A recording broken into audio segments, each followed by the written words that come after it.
Alright, here it is. The final flyer design. Clean, polished and ready to print. But trust me, it did not start like this. Over the next few minutes, I'm breaking down exactly how this thing transformed from a blank page into the final piece you're seeing right now. We are talking layout structure, color choices, typography setup, and the exact tricks I use to make any flyer look sharp and professional.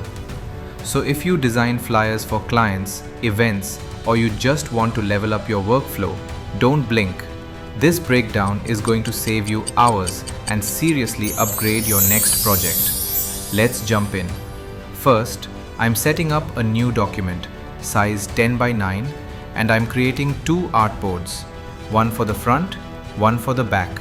Super simple. Now you can see both artboards on screen. I'm grabbing a rectangle, setting it to 10 by 9 and aligning it perfectly. Since we are building a Z flip flyer, we are going to divide this into 3 sections. To do that, object arrow, path arrow, split into grid.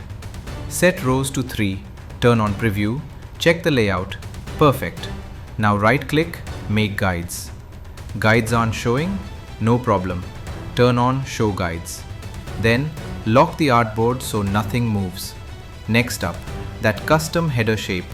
You can use the pen tool if you want, but I built it using simple shapes. Let me show you the trick. I'm dropping in a few circles, placing them to match the layout, and switching them to black so it's easier to see. Select all, then right click, then make compound path.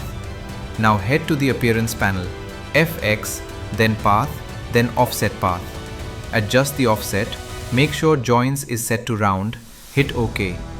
We do the same thing again, FX to path to offset path, but this time with a negative offset to create that smooth curve. Again, round joins. This gives us that clean liquid effect.